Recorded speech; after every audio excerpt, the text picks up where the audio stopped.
Welcome to Propaganda Loves You, the show that asks and answers the question, if the printing press helped spread democracy, what is the algorithm doing for us? I'm your host, Arthur, joined by Cody and Joe. Ask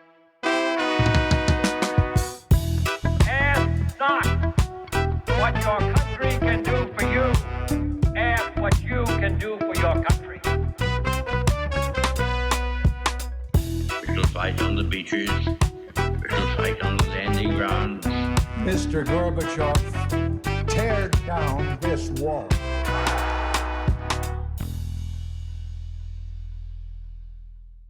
Hey, welcome back to Propaganda Loves You. Last week we covered Athens and some of the philosophical roots of democracy, talking about the printing press and how we shifted from rhetoric to printed media. This week now we're going to dive into some more modern technologies. We're going to talk about TV and how that bolstered democracy as well as the harm that it has done. And we're also going to cover social media and the internet and all of Silicon Valley. This week, there's been a lot of interesting things to happen. In fact, we have a new pope, and just wanted to check in with you guys. My co-hosts, Cody and Joe, how's it going? I think this is where we're supposed to start chanting USA because the Pope is American, right? The first American Pope. That was an interesting They picked call. an American. Yeah, he wasn't even on like the poly market betting. Like his name wasn't even on. There's a lot of people lost money. That's probably why they did it. I bet someone made a ton of money. I smell a scheme in the works. I don't know. Is that sacrilegious to say? Is that offensive to Catholics? If I'm like suggesting that the Pope was like the pick was manipulated somehow. I think only for I'm not serious. a super religious person, so I don't want to offend anybody. But yeah, it just kind of, I don't know. The Catholic institution, come on.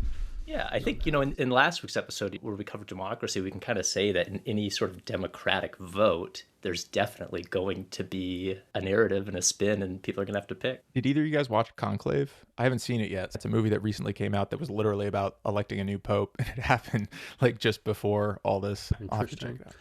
I saw a couple of episodes of that HBO, I think I said HBO just now, HBO drama, The Young Pope was the actor. Jude Law? Jude Law, yeah. Jude Law, yeah. So it was really entertaining. And I was a really big fan. I mean, it's kind of cringy to say now because those books aren't that great in retrospect. But just like the Harry Potter books, you grow up with certain books and then you grow out of them or whatever. But the Da Vinci Code, Angels and Demons, all those conspiracy theory books, those were kind of my food in high school in a lot of ways. Yeah, I read through all of those, I think. Yeah, those are fun books, regardless. It's just like reading The Digital Fortress and then joining the military and being in the intel community is a wild experience because it's not at all as exciting as the book makes it out to be. It's much more boring. Yeah, I think mine was always Enemy of the State. Like, oh yeah, not quite that cool. You lied, Gene Hackman. I didn't know about the Pope being, I read all this 10 minutes ago and had no idea he was an American-born Pope, born in Chicago, and now he naturalized into Peruvian citizenship as well, I think. So he's American-Peruvian Pope, and he chose Pope Leo the 14th. I wonder what significance that has, for choosing the name. I'm sure there's some huge thing behind it. But one thing I wanted to follow up on, just based off our episode last week, we talked a little bit about what we're going to be doing related to kind of like fact checking. We had an early version of that we were working on this week. Fortunately, it's just not quite where we need it to be before we're going to use it, but that's still the plan. We're going to get that running hopefully up within the next couple of episodes. But outside of that, I did have one thing I wanted to talk about for this week before we get into kind of a topic. So I've been meaning to mention the American Sunlight Project and just give a plug for it and kind of like what they do. The reason I was going to talk about it previously was just because the person that's the CEO of this is Nina Jankovic, which we mentioned in the first episode. The American Sunlight Project, they focus on things like disinformation. As I mentioned in, I think, one of the early episodes, Nina Jankovic wrote the book, How to Lose the Information War, and was very shortly involved in the federal government. in the disinformation task force under Department of Homeland Security that was quickly shut down. But so I wanted to give a shout out to the work they're doing at the American Sunlight Project. So I started looking into this a little bit more to just get some details. But it's actually not the main thing I wanted to talk about for this episode. What was interesting to me when I kind of started searching this, the first thing that comes up is the American Sunlight Project page. That's the very first result you see on Google. At least I do, right? You're going to have probably different Google results depending on your search habits and whatnot, right? You don't always see the same information, which is, part of the problem. So the first thing that came up was their page. If you go to their page, you can learn more about them. You can also sign up for their newsletter, which is really cool because they actually send out like a weekly, here's everything in disinformation. It does a good job of kind of like giving you a roundup of, things that are occurring out there. But the interesting thing, when I searched this, the second pop-up was from a group called Influence Watch. This is the first time I've ever heard of these guys. Joe, Arthur, have you guys ever heard of them? Or okay. Mm-mm. So the thing that kind of made me question this when I saw it pop up is that the part that's highlighted under Influence Watch, it says American Sunlight Project. And then the thing that's written here is basically the American Sunlight Project is a left-of-center organization that seeks to counter what it considers disinformation online. And disinformation is in quotes. So that piqued my interest. And I jumped into this a little bit and looked into what is Influence Watch. This came to this nonprofit page, which I will say a lot of the stuff written in here on this, these are factual statements, right? These things are true for the most part, but the way it's written and where they emphasize and what they're putting quotations on is really the more nefarious part of this as I was reading through it. Just the way that they frame this argument. So I'll just read the first paragraph here. The American Sunlight Project is a left-of-center organization that seeks to counter what it considers disinformation, in quotation marks, online. Founded in 2024 by former Biden administration disinformation czar, also in quotes, Nita Jankowicz, the organization supports President Joe Biden's claim that modern people live in an age of disinformation. Advances the idea that Russia interfered in the 2016 election to benefit then Republican candidate Donald Trump, and conducts open source investigations to undermine those who challenge disinformation researchers. So there's a ton. I mean, we could probably spend 40 minutes just talking about that alone, right? And the way that these are worded. But I think the thing for me, I'll just go to focus on one line here because I think it's hilarious. And conducts open source investigations to undermine those who challenge disinformation researchers. So who challenges disinformation researchers, I guess is the question there. Like, is that people that, propagate disinformation? Maybe. I don't know. But anyway, the whole point of this was, I was like, okay, so there's clearly a bent or an angle that this group is going for, the way that they frame the arguments, the actual facts that they're pulling from, the sources that they're using. So I did a little bit more research into this, tried to find out who Influence Watch was. This comes back to the Capital Research Center is actually the one that runs this. So on the About Us page within Influence Watch, there's no like who is actually doing this, right? It just goes back to Capital Research Center. We go to Capital Research Center and we find this, it's an investigative think tank, and what they kind of focus on, I mean, this was founded in 1984, right? So it examines foundation charities and other nonprofits that are involved in politics and advocacy. And so like this group essentially goes through and is researching the researchers or people that try to inform, the American public about what's going on through nonprofits, through these different things.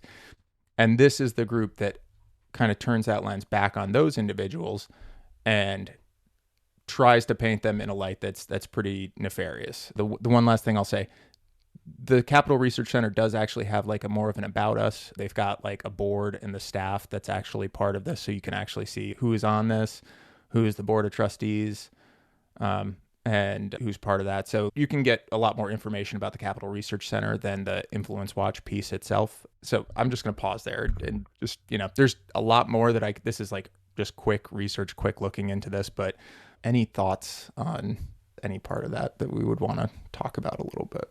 Yeah, it's pretty wild. Like when you follow these, it's like finding dark money or something. You're just tracing this little thing, and it's just one that you happen to come across. So there's probably 100 more of these companies it's really nefarious. Well, it's funny that you said dark money, because that's actually, like, for Influence Watch, that's one of the things they talk about all the time, is like all of these nonprofit groups that are funded by dark money, right? And yet the Capital Research Center does not disclose who funds them. So Sorry, the idea of nonprofits, like legal nonprofits with 501c3 status, having dark money is it doesn't make any sense. I worked in a nonprofit for a short time as a grant writer, and every registered nonprofit has a 990 form you can look up that's public information that discloses their finances, and you can see how much their executive directors make and all this stuff. So yeah, if you want to know where the money's coming from within a nonprofit, look up that nonprofit and their 990 form, and you can look at their information. So that's kind of funny. Yeah, the paragraph you read from the Influence Watch on the other organization you talked about, all those words were interesting. Like, I was struck by what you said, because you said that everything, a lot of what they have are technically facts, right? But still your spidey senses are tingling. And why is that? It's because of the story they're trying to tell. It's the way they put the facts together. It's the way they narrate the situation that lets you know what their perspective is. And even the first sentence, just calling the American Sunlight Project a left of center organization, right there you have an assumption between you and the reader that you have the same understanding politically of what left of center means, right? I don't really think of the Biden administration as a very left of center administration. It's a very center administration in a lot of ways, and the Overton window in politics has shifted so far to the right that, you know, the Reagan administration would be considered a left of center administration in some ways today, based on how that's shifted. And so, yeah, I just think it's so important to pay attention, especially to adjectives that people use to describe things. You can really get a sense of what their perspective is, even if they're trying to do an objective narrating job. You can tell where their bias lies. And that's why it's so important to be transparent about your biases and not try to hide them. Like, own it, be honest about your perspective, explain why you have it. Because when you don't, you have a page like this that pretends to be very objective. There's no spin here. We're just describing the facts. But like you're saying, you just got to do a little bit of digging and start sniffing out all these suspicious phrases and absence of details and overemphasis on Joe Biden. I'm surprised they didn't call him sleepy. It just seems kind of obvious when you look at it a little closely. As you were talking about that, Joe, it's like, just think, I only read that top one, but you could just go through this entire thing, and it's just littered with, what was that? There was one line in here: American Sunlight Project supports President Joe Biden's claim that modern people live in the age of disinformation. So it's a claim. I mean, technically, yeah, that's a claim that Joe Biden made for sure. I don't know that, like the way that they're framing this here just makes it sound like, oh, like, what are you talking about? There's, like, this whole disinformation thing is really blown out of proportion, right? Like, that's kind of the implication that you get from this, right? That it's not a problem, that it's not a real thing. Yeah, it's crazy what just wording and how you put that together. Yeah, it reminds me of the, like, evolution is just a theory kind of people, you know? Like, yeah. Scientific theories are pretty rigorous. Like, there's a lot of stuff going on there. Yeah. Oh man. So much that could be done here, and I'm sure more that we could learn about this organization and what it does and the policies that it actually pushes. But I did want to leave this topic on just one more quote from the Capital Research Center. This is on their about page, so it's a little bit further down, but this is to give you an idea of who they're researching and whatnot. So it says, today we study unions, environmentalist groups, and a wide variety of nonprofit and activist organizations. We also keep an eye on crony capitalists who seek to profit by taking advantage of government regulations and by getting their hands on taxpayer dollars. So, like, there's just so much in there. If those are the groups that you're actively investigating and seeking, that tells you a lot about the organization right up front. And then that second sentence there, we keep an eye on crony capitalists. This is the fear part, right? This is like, hey, no, like you should be afraid because people are taking your taxpayer dollars and we're keeping an eye on them, somehow trying to connect, this piece of taxpayer dollars back to environmentalist groups and unions, like just putting them in the same paragraph. So, I mean, again, we could talk about propaganda of this page in general, but yeah. Anything that you guys wanted to plug for this week? Yeah, so as well as our normal Propaganda Loves You episodes, we're doing a book club. As you've heard us mention before, our first episode will be on a book by Timothy Snyder called On Tyranny that came out in 2017 during Trump's first term.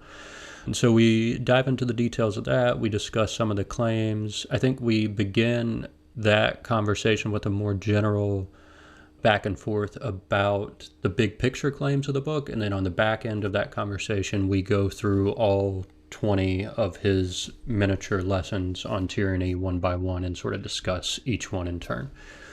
So look for that when it drops on May 15th, next Thursday. Or maybe it'll be the same. This will be I don't know when this It'll be this. I get confused on the days that we're recording and when it drops and stuff. But yeah, we're going to talk about that one. We're already recording episodes on the second book by Ira Katz Nelson, When Affirmative Action Was White. And we're excited to get this reading, learning journey going. We're reading books together. We're talking about what we're learning. We're using it to inform our worldview in real time. We're discussing our own perspectives and making adjustments, and it's just learning and application in process. We get into the weeds of it. So please join us for that. Please learn something yourself. Think about your own perspective while you listen, because that's really what it's all about, is becoming a better version of yourself and learning how to see the world in a better and better way. So join us for that. Excited to keep the conversations going. Separately, I feel like as a plug, since we just mentioned ProPublica, I haven't thought about them in a minute, but ProPublica is actually like what that right-wing organization pretends to be. ProPublica has been doing for a long time. They are like the warriors of investigative journalism. Like they do investigative journalism on all kinds of things. They have super, super detailed, really rigorous reporting on corruption in government, on foreign interventions, on capitalism, on all kinds of things. If you've never heard of ProPublica, please just give them a search, browse through their website. You can spend so much time learning about all kinds of things on their just looking through their content. So yeah, just a plug for ProPublica. Are there anything you want to plug or talk about today? I just got in my inbox the other day my newsletter from the Harvard Kennedy School, that misinformation newsletter, and it's really great. So I would plug that. I'd say just sign up. They just drop it in your inbox on a regular basis, and it's from HKS, Harvard Kennedy School. So what we'll do is we'll put links in the show notes for all three of those organizations. So ProPublica, the American Sunlight Project, and for the Harvard, Kennedy School, was it? Harvard Kennedy School Misinformation Review. So we'll have all three of those links for you guys so you can check that out. I just looked at ProPublica's website because I was curious, and 3 days ago they posted an article about how they won a Pulitzer Prize for public service. That's probably going to be like a bad thing in America soon. Like, oh, you've got a Pulitzer? Get out. Hey, Kendrick Lamar has a Pulitzer, so watch your mouth there.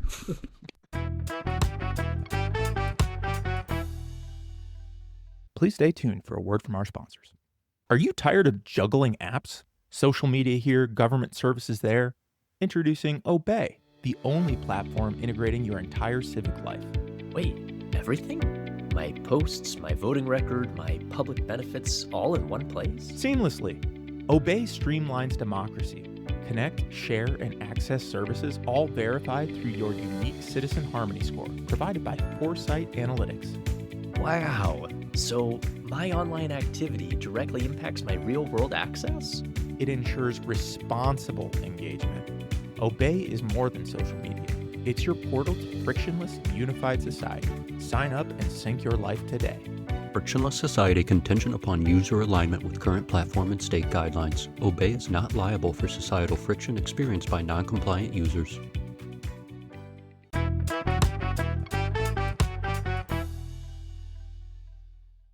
So the reason I want to show these two clips is because if people aren't actively consuming this or seeing some of the clips from the different cabinet meetings in their day-to-day life, I think it's really important to understand what kind of goes on in some of these meetings, even though it is a public show. Like, this is a show, right? It's performative for the media that's in the room, and it's honestly performative for Trump himself.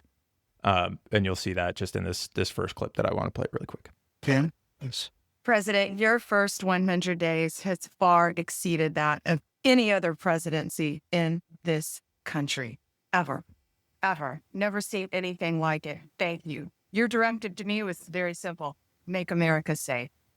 And despite that, we've still been defending over 200 civil lawsuits filed against you. On top of everything else, I think I'm representing every one of you in this room. I know you will not be arrested by the U.S. Marshal. Over 200 lawsuits, over 50 injunctions.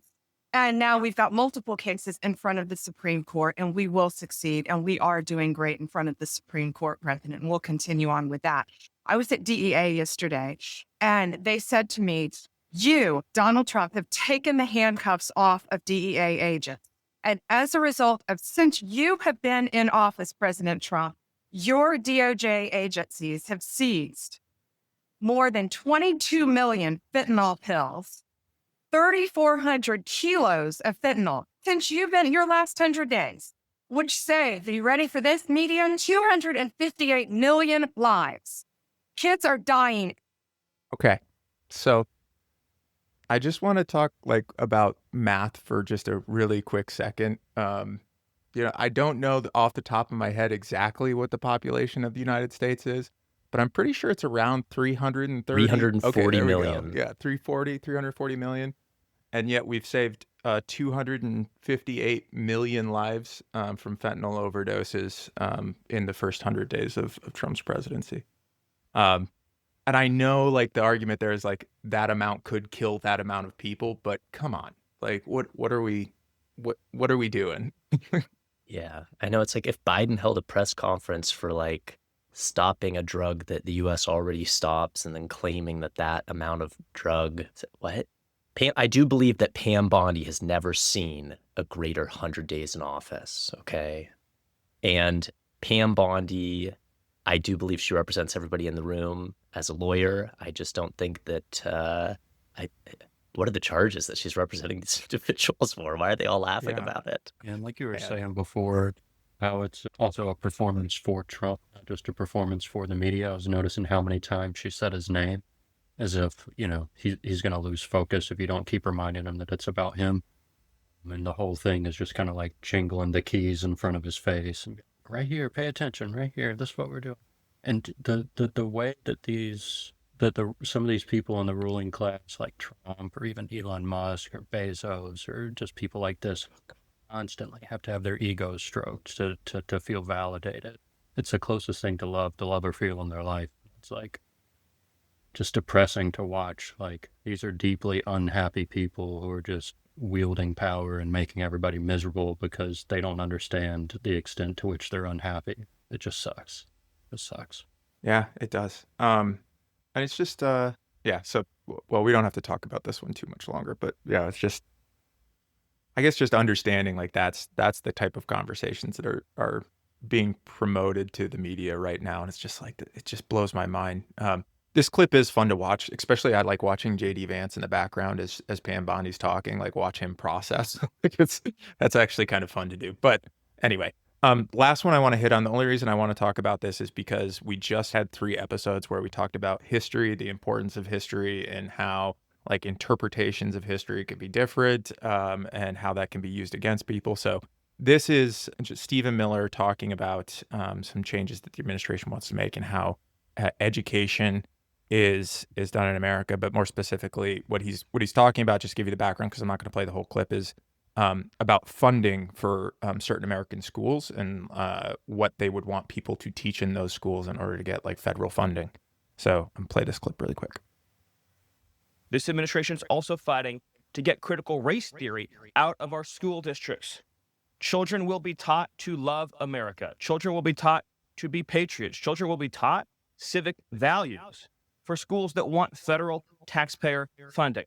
So as we close the Department of Education and we provide funding to states, we are going to make sure that these funds are not being used to promote communist ideology.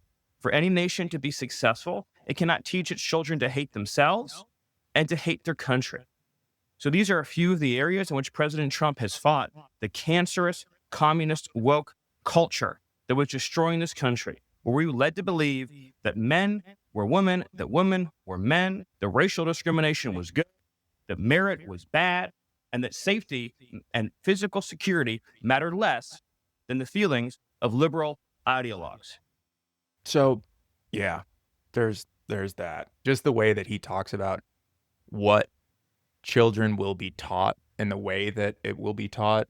Like, you must love America and you must be patriotic, and it just equates that. I mean, we just did 3 episodes on this, so I feel like it's clear where our heads would be around this. Yeah, I have a lot of thoughts. The first one that comes to mind is the quote we talked about in the history episode from the first chapter of the People's History of the United States, where Howard Zinn said, we must not, I can't remember the exact word he said, but the sentiment of the sentence was, we must not conflate the history of nation states with our own. We must not confuse the history of this country with our own identity. And you see Stephen Miller implying the exact opposite. He's saying that we're going to use the full power of the federal government, of the money, and probably of law enforcement agencies too, to enforce a adherence to identifying with the government. Like, the government is your story. That's what he's telling you. And Howard Zinn and other professional historians are telling us that's dangerous. Don't do that. Like, you must be able to separate your own story from whatever identity the government has. If you assume that they represent you, that they are your story, then you let them speak for you. You let them determine your worldview. You lose your ability to think critically for yourself. The whole point of education, what's valuable about it, is the conversations we have about it, the prodding and poking, the question asking. It's not just receiving information into your brain and remembering it. That's not what education is. That's what indoctrination is. So education is about conversing about ideas, about studying together and learning together and developing that. So yeah, very, very scary clip to play. I think the thing I was going to mention there, Joe, too, is I mean, throughout that entire clip, then he just goes into a word salad of like trying to hit like what are the most controversial things, right? Like, we're talking about communist ideology or something like that, or we're talking about, men versus women, just trying to hit all of the culture war talking points to make it seem like whatever he's saying carries any actual weight. But then he's attributing this to being patriotic. It's not patriotic to blindly accept and believe that your country is the best country in the world. That is nationalism. That's not necessary. That's not an equate to the same thing. Like, in my mind, it is patriotic to question your country and to know what your country's done wrong, because you want your country to be better, right? That's the whole point of, like we talked about with history, like, understand where things went wrong, where you can improve, and make your country better. That's way more patriotic than just saying America's the best because we're America or something like that. Yeah. On this Miller, I was just gonna say that I really dislike these fallacies where it's like a non sequitur or a red herring when they bring up an ideology, like, whatever it is. Here they did communism, and then the next sentence is like, we're not going to teach people to hate themselves. It's like the two are not attached at all. It's just terrible. It's like it's a fallacy they teach us in like middle school or something, and here it is, like, the executive office just, I don't know, disseminating that stuff is just gross. And they're hiring these like sycophants, like like this guy and Pam Bondi, and they all have like the exact same personality trait of just like, exactly what Joe was saying, like dangling the keys, keeping the guy's attention, and just like denying anybody else in the room. Yeah, that's crazy. Because of what you were saying, Cody, a minute ago about patriotism, you were playing with this idea that patriotism has something to do with like actually caring about your country and wanting it to be better and improving it. That'd be a good segue to talk about this little book that I got last night at an event I went to, if you want.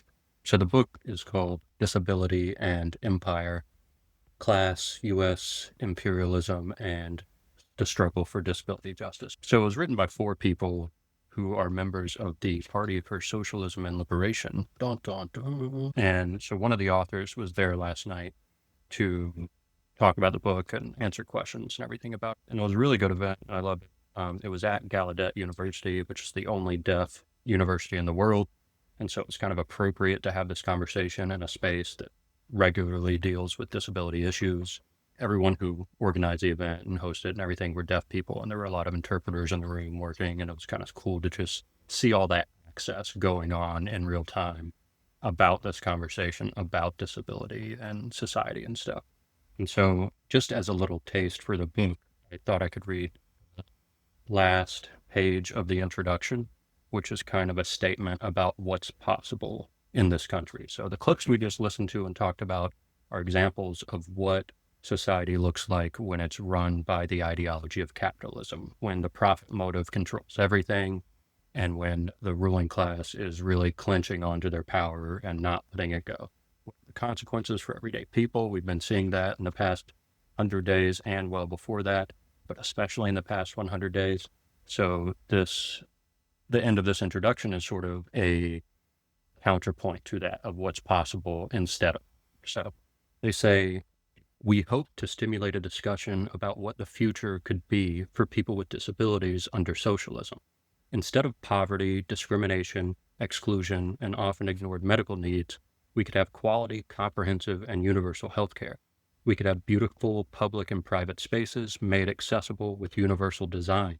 We could create opportunities for all to contribute in their own way to meaningful and connected communities. We believe that people with physical, cognitive, or mental health impairments have much to offer society, whether this takes the form of meaningful full or part-time paid employment, community leadership and advocacy, cultural expressions of poetry, art, music, and so on. Every person is intrinsically valuable and can influence society in a positive way. This view goes counter to the ethos of capitalism, in which the value of a person is measured monetarily. In a system based on competition, not cooperation, individualism is a primary value. People of value who are seen as being successful are believed to have made it on their own. Of course, we know that this is not really true. Most overnight successes, especially in the world of capitalist business, come from family wealth and privilege. Think of Bill Gates and Elon Musk. Even people who are relatively successful in our society, who have gone to college and work in the profession they studied, may forget that they did not make it all on their own. Countless others contributed to their growth and development. We all stand on the shoulders of giants, those that preceded us who made our gains possible. Each successful person needed different kinds of help at different points within their development. So it must be for all people in a socialist society. Different people need different kinds of support in order to achieve their potential and live fulfilled lives. Instead of uplifting some individuals over the many, a socialist United States would have the resources to provide appropriate education and other forms of support to meet the unique needs of each community. In this way, we could all benefit from what today is the untapped potential of countless members of the working class, both those with and without disabilities. In a society based on sustainable planning to meet people's needs, neighborhood solidarity could be the norm. We have a vision of a society in which helping others is a respected career, in which we can all learn from and help each other to grow and develop to our potential. The present may seem bleak, but we have optimism for a future where, with unity and solidarity, we can achieve liberation for all. That's the end of the introduction for this book, just as a counter perspective to the things we've been talking. That's a much nicer perspective. Maybe we should just end the episode wherever this is. That's it for today. It's nice, yeah. This idea of privileging access to all people, regardless of ability. When you prioritize access for all people, regardless of their ability, it makes everything better for everyone. I don't know if you guys watch television with captions on, but once I got used to watching with captions, I'm never going back to no captions because I realized how much information I was missing without the caption.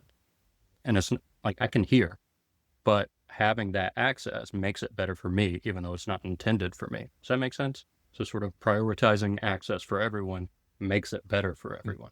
Yeah, I totally agree with you. And on the captions note too, like I used to have a movie night with some friends, and one person was a non-native, English speaker, and they asked for the captions, and it like clicked in my brain, and I was like, wait, so definitely being like inclusionary of everybody. And once you get used to it, yes, I would not go back to a captionless world. The other thing that I liked from that, Joe, that they were talking about is I can't remember exactly what I said, but it was like moving from the capitalist-based profit-driven motivation towards like a motivation to help others. I was that like exact. I can't remember exact wording, but yeah, that's like I love that thought, and like how can we think about that more? Because I spent a lot of time, I guess, daydreaming about Star Trek and like the utopian civilization, right, of Star Trek, where people derive value because money doesn't exist in that society. So it's like, what job are you doing? How are you promoting? Like, how are you making a better world for the Federation or whatever it was, like, right, for Starfleet, right? Like that's where they get value, by giving back to society, right?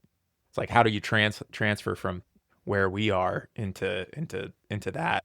We're on the path that we're probably going more towards cyberpunk right now, but it would be great if we went towards Starfleet. You're saying in Star Trek they don't get paid for their labor? They get to visit unexplored worlds, so I feel like that's payment in my mind. Do they have like freedom to leave their job and go work wherever they want? Seems like it. I haven't seen all of Star Trek, but watched a lot of it. Okay. Yeah, I mean, what you're saying is like, it's a society where once everybody's needs are taken care of, what are we doing? And I think we don't actually have to know the answer to the second part, because once everybody's needs are taken care of, that's the part we should focus on, is taking care of everybody's needs.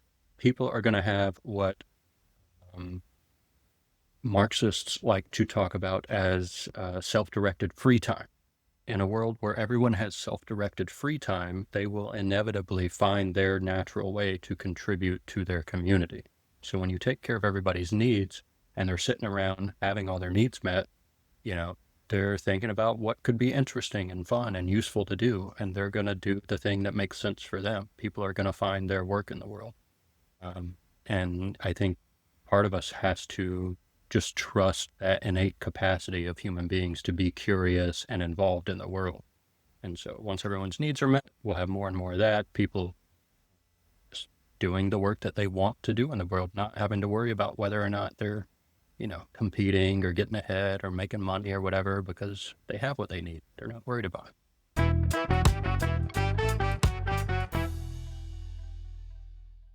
Please stay tuned for a word from our sponsors.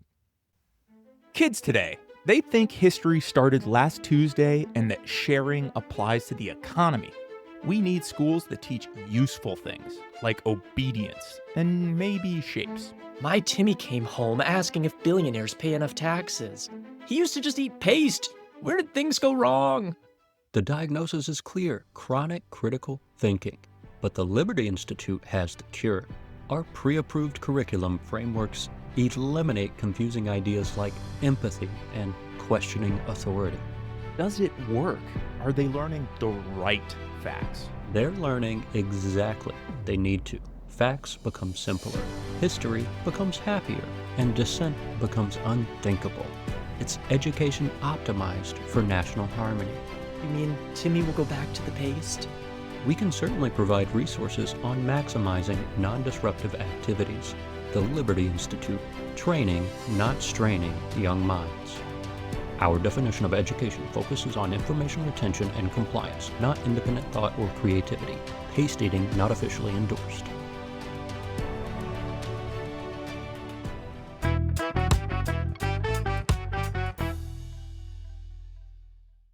Well, I had a section about kind of like World War I, World War II, around posters that they used and stuff. But I think in relation to democracy and actual politics of democracy, it's maybe better to jump forward to television, where we go through this linear progression of, speech arises within politics in Greece, and the printing press allows imagery with words to be combined to question current powers that be.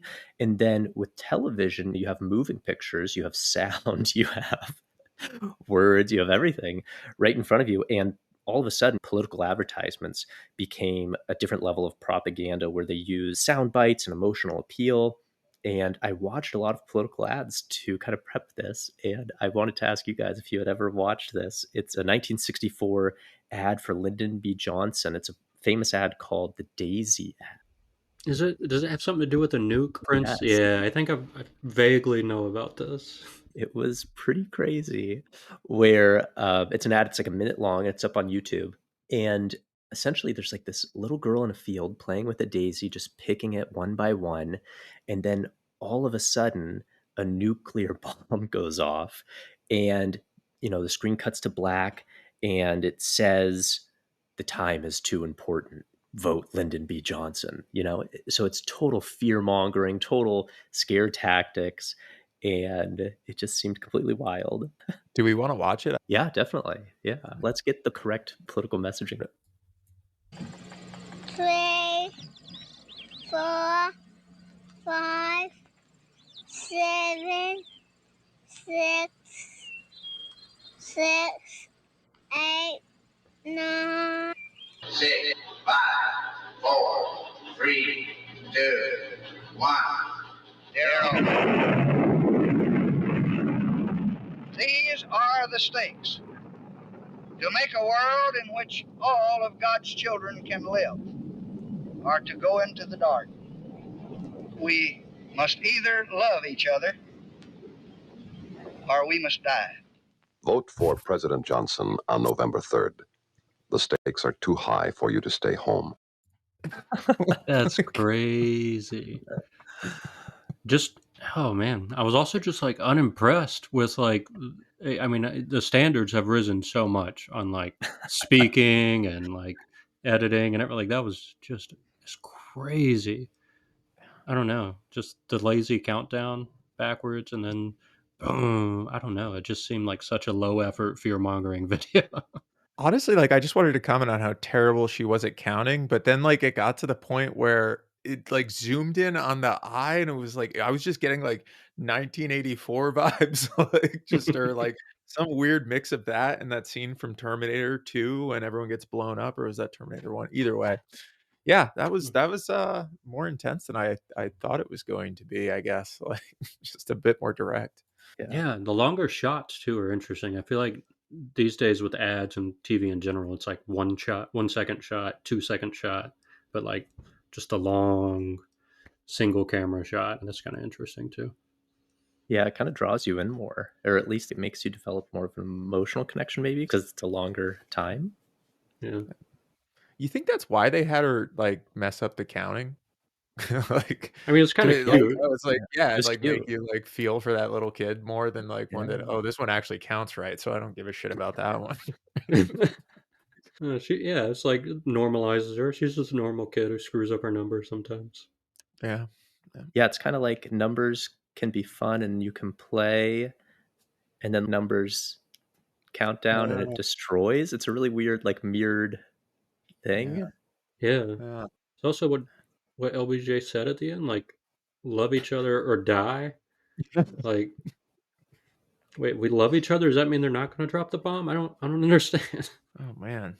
Wait, 1964. Yeah, we had already dropped a couple of those. Yeah. So political ads. Yeah, I think it's that's the power of them, is that they can instill that. And I'm sure it convinced a lot of people that, what did he say at the end? Something about it's too important to stay home. That line actually reminded me of the last election when, like, I mean, I'm sure it's like every election or most elections, but the whole like, this is the most important election of your lifetime. Like, whether you agree or disagree with the last one, it seems like it's been every, I don't know, the last 4 like elections in a row and it hasn't changed since 1964 and Lyndon B. Johnson. So that was my only thing there, Joe. I think we had the same thought. Like, I was just going to mention like how tired that message is at this point. Every single election is the biggest existential threat, I mean, especially with Trump and stuff. There was all the fascist mustache man comparisons and everything. And like, then you're just like at Jimmy Carter's funeral acting normal with him? This guy that Yeah. you said was the next mustache man? You're just yucking it up with him in the stands at this funeral? That's not how you treat mustache man. You know what I mean? Like, Yeah. if he's actually who you say he is, then act like it. It's because it makes us suspicious when you don't. Like, Right. I don't know. It makes it hard to trust the other team when they, I don't know, they do the messaging, and then in another moment they're just like buddies.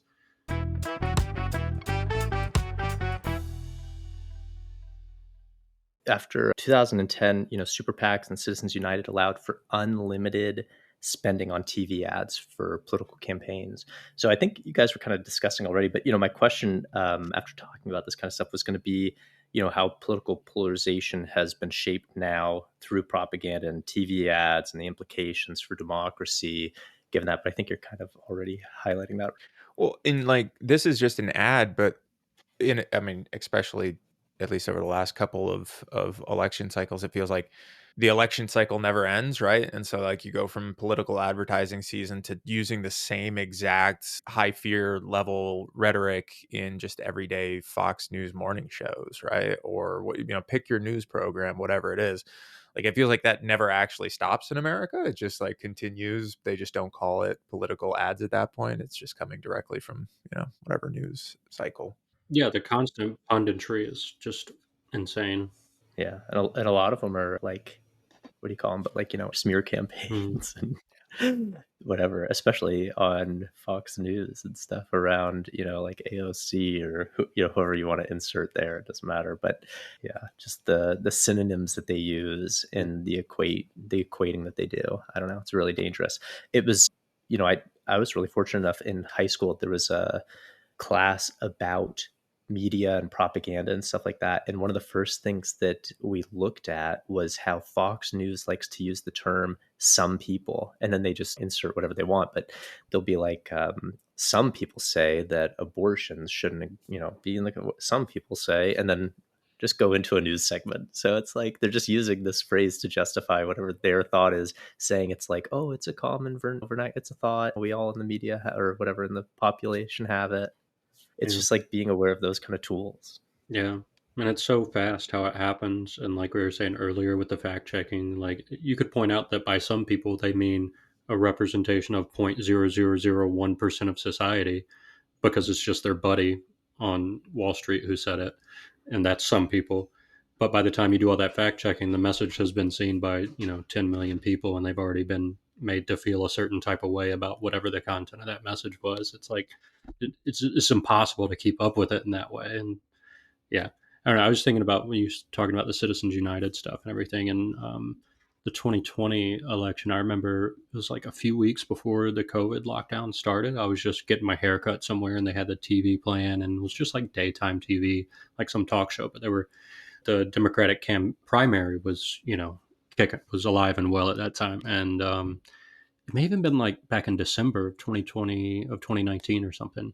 Anyway, it was shortly after Bloomberg joined the Democratic primary, and his ability to just press a button and have his image and his message and his face everywhere all the like I sat in that chair maybe half an hour and saw 10 Michael Bloomberg ads on daytime TV, just like constant Bloomberg ads because he has the money to burn. He's just like burning cash because he can. He's a billionaire. It was an insane way. And it wasn't enough. No. Well, I mean, it depends on what you think his point was. I mean, I think he was kind of trying to draw all the Bernie energy away and like influence away from that side of the whole debate. And I think he did a great job. He made it really confusing and messy for a couple of months there. So The other thing that kind of hits me about this, Arthur, is we're talking about television. We hit on like, algorithms a little bit earlier and how like tech drives people towards rage, but like that was not created there, like, right? Like it was all like trash TV, rage TV, like that was always a thing too. Like always, was it Jerry Springer and like all of that early, like whatever terrible thing that goes on that people will tune in to watch just because of, for some, I don't know, psychological reason, if that's like, seeing that makes somebody feel better about like whatever's going on in their life, or they just like watching train wrecks, whatever that might be. But that translates past that, right, to just the normal 24/7 news cycle, to, what crazy thing is happening right now that's going to get people to watch the TV, make people engage, right? So that, I guess, rage engagement, or we talked about it at the very beginning, but that emotional appeal just continues to appear through all the different technological advances, right? Like it's pretty clearly layered throughout.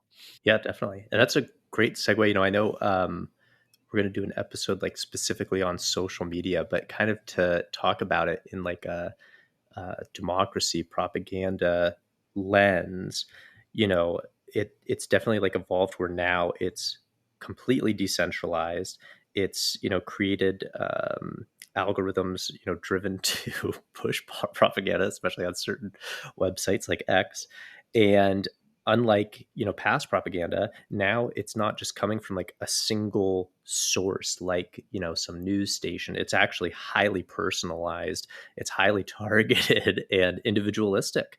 And a lot of it too is, it can be fake, it can be AI generated. And so, democracy is depending upon information at least being public, but now our information is, being shaped by these algorithms. So is democracy compatible with this new form of propaganda? Because I think definitely information has to be public. It has to be kind of on this democratic playing field, and it's certainly not looking like it's going in that direction. Yeah, I go back to how's the platform supported and established and maintained and everything. From what I've heard about Blue Sky, I don't know a whole lot about it, but it seems like it for now it's like open source and sort of a flat model that's not like some billionaire just ruining everybody's lives. So hopefully stuff like that starts happening more and more, and people forget about X, and now we're just talking about tweets on Blue Sky or whatever we want to say. I think the thing that we already kind of hit on this earlier when we talked about democratic debate versus manipulative propaganda, but at least for the example that I used when I think of democratic debate, right? Going back to the example of like going to debate club and trying to logic your way and come up with that cohesive argument. And I think to answer your question directly, when everybody's working in their silo or their bubble of information, like you can't have a debate that's based off of the same information when people literally are not in that same sphere, right? And trying to get people to move to a platform that's more non-biased or doesn't have like a specific agenda. I don't know if it's possible to get to there from here with how the internet is these days. There are like really interesting creative things people try to do as far as like digital activism and stuff goes. Um, at some point in not this episode, but in some point in one of the episodes, we should probably talk about like when we re-talk about our points of view and everything, why we all decided now's the time to start doing a podcast, what changed in the world that made us be like, you know what, I'm not just going to sit on the sidelines anymore. I'm going to, have a say. I'm going to join the conversation, everything like that. For me, a lot of it has to do with seeing recent events in Palestine and Israel and all that stuff, and just sort of keeping up with how that whole story's developed since the end of 2023. All of a lot of what pro-Palestine activists have done, especially on TikTok, is they've tried to manipulate the algorithm. So they'll have like a video that's the person speaking is talking about Palestine and things that are going on and ways you can help and all this stuff. And deliberately in the hashtags and the video description and in the comments, everyone is talking about things to buy, Taylor Swift, different products you're searching for. And so they're training the algorithm to think, oh, this is about this trendy Taylor Swift topic, when actually it's, a pro-Palestine message sort of slipping into the algorithm. So people get really, really creative. They even did it with the NFL. The Super Bowl, not this past one, but the year before, like the night of the Super Bowl, they were just flooding all of the NFL accounts posts with comments about Palestine, about different people, like just trying to manipulate the algorithm in an aggressive way. And I don't know, I think little guerrilla tactics like that on social media are interesting, how people figure out ways to game it like that. Yeah, that's super, super interesting. We should definitely do like a whole section on that, because I mean it is propaganda again. Like it is doing, yeah, it's trying to get your political message across in a way to reach that audience. So that'd be huge. I did want to mention the other thing that I was thinking of, and actually Joe, thanks for bringing this up, because you mentioned like what made us want to get off the sidelines, and that reminded me Oh yeah, that's why we're doing the podcast, right? Like trying to do something that hopefully doesn't come off as very biased, so that more people would be able to listen to it, or at least come off as being genuine and, not hiding what intentions might be, so people can make the decision if they still want to listen to that conversation, even if there is a bias, right? Hopefully the information that's presented itself would be of interest to people. So yeah, appreciate that. Yeah, I would just, I'm just following up and saying that, like, for me, it's like, I kind of want to get away from this notion that it's possible to have an unbiased conversation, that any side in the conversation doesn't have some kind of bias. I think it's really the transparency and the earnestness and sort of the good faith effort you make to narrate your own biases, to narrate your perspective in a way that you're like, putting all your cards on the table. This is how I feel. You might as well know why I feel this way. Let's talk about it. Like, can we just talk about these points of view?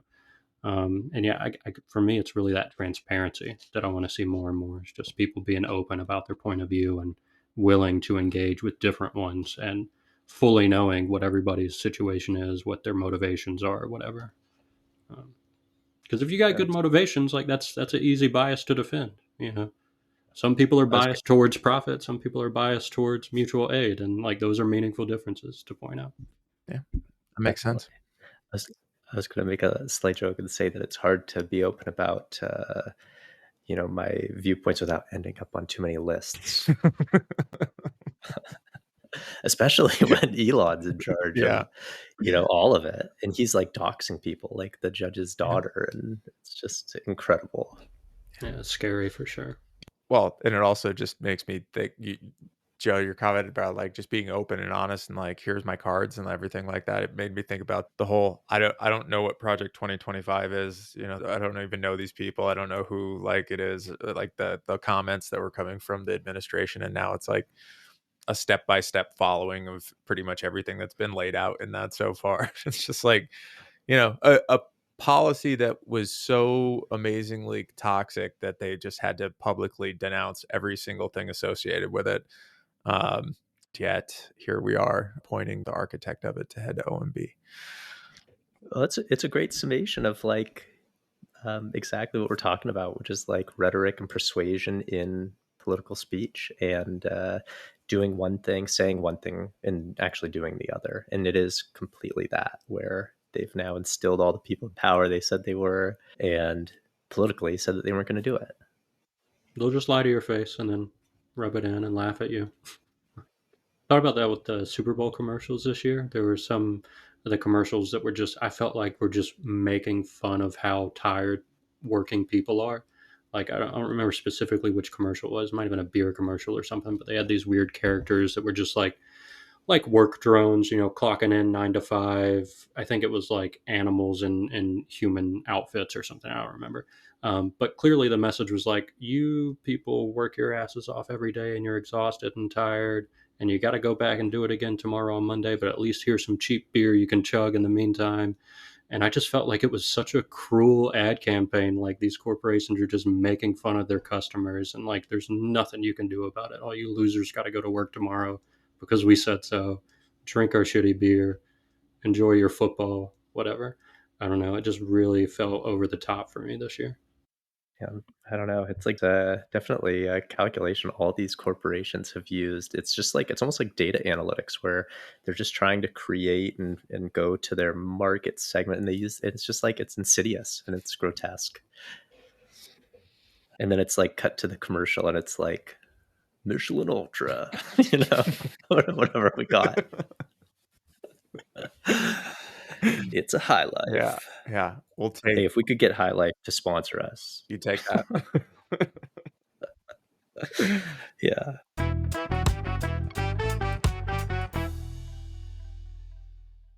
That's it for this week's episode. Thanks so much for listening and hanging out with us.